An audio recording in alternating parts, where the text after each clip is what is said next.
एक बार भगवान शंकर जी और माता पार्वती जी नारद जी के साथ भ्रमण को निकली। चलते चलते वे चैत्र शुक्ल तृतीया के दिन एक गांव में पहुंच गए। उनके आने का समाचार सुनकर गांव की श्रेष्ठ कुलीन स्त्रियां उनके स्वागत के लिए स्वादिष्ट भोजन बनाने लगी। भोजन बनाते बनाते उन्हें काफ़ी देर हो गई, किंतु साधारण कुल की स्त्रियां श्रेष्ठ कुल की स्त्रियों से पहले ही थालियों में हल्दी तथा अक्षत लेकर पूजन हेतु पहुंच गई। माता पार्वती जी ने उनके पूजा भाव को स्वीकार करके सारा सुहाग रस उन पर छिड़क दिया।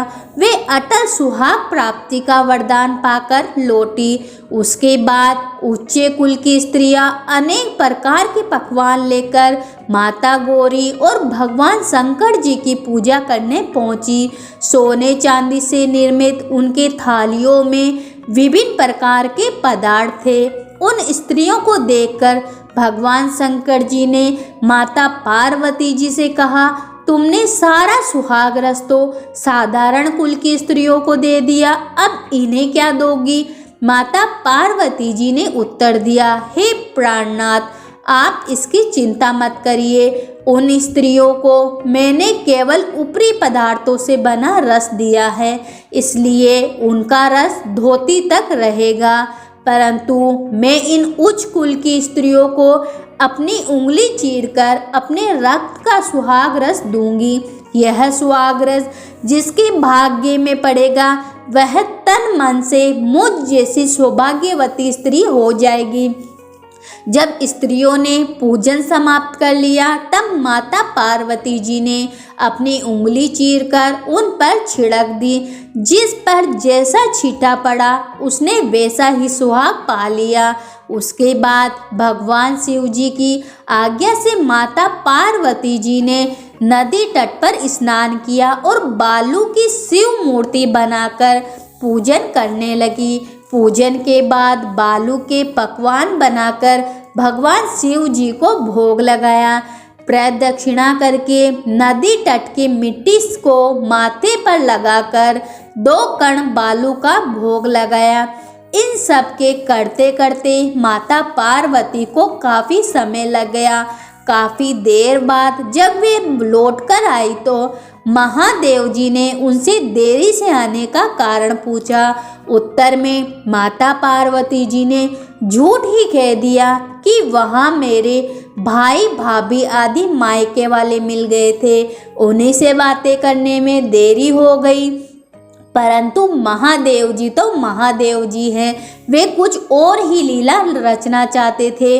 उन्होंने पूछा, पार्वती, तुमने नदी के तट पर पूजन करके किस चीज़ का भोग लगाया था और स्वयं कौन सा प्रसाद खाया था? स्वामी पार्वती जी ने फिर पुनः झूठ बोल दिया, मेरी भाभी ने मुझे दूध भात खिलाया, उसे खाकर मैं सीधी यहाँ चली आ रही हूँ। यह सुनकर भगवान शिव जी ने भी दूध भात खाने की लालच में नदी तट की ओर चल दिया। माता पार्वती जी दुविधा में पड़ गई। तब उन्होंने मौन भाव से भगवान भोले शंकर का ही ध्यान किया और प्रार्थना की, हे भगवान, यदि मैं आपकी अनियन दासी हूँ तो आप इस समय मेरी लाज रखना। यह प्रार्थना करती हुई माता पार्वती जी भगवान शिव जी के पीछे पीछे चली रही थी। उन्हें दूर नदी के तट पर माया का महल दिखाई दिया। उस महल के भीतर पहुंचकर वे देखती है कि वहाँ भगवान शिव जी के साले तथा सलहज आदि सब परिवार उपस्थित हैं।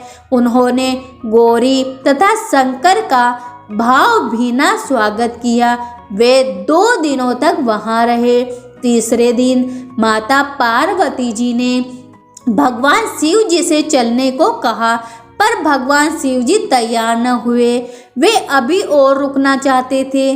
तब माता पार्वती जी रूठकर अकेली ही चल दी। ऐसी हालात में भगवान शिव जी को माता पार्वती के साथ चलना ही पड़ा। नारद जी भी साथ साथ चल दिए। चलते चलते वे बहुत दूर निकल गए। उस समय भगवान सूर्य अपने धाम को पधार रहे थे। अचानक भगवान शंकर जी माता पार्वती जी से बोले, मैं तुम्हारे मायके में अपनी माला भूल आया हूँ। ठीक है, मैं ले आती हूँ, माता पार्वती जी ने कहा और जाने को तत्पर हुई। परंतु भगवान ने उन्हें जाने की आज्ञा नहीं दी और इस कार्य के लिए ब्रह्मपुत्र नारद जी को भेज दिया। परंतु वहां पहुंचने पर नारद जी को कोई महल नजर न आया। वहां तो दूर दूर तक जंगल ही जंगल था, जिसमें हिंसक पशु विचर रहे थे। नारद जी वहां भटकने लगे और सोचने लगे कि कहीं वे किसी गलत स्थान पर तो नहीं आ गए हैं। मगर सहसा ही बिजली चमकी और नारद जी को भगवान शिव जी की माला एक पेड़ पर टकी हुई दिखाई दी।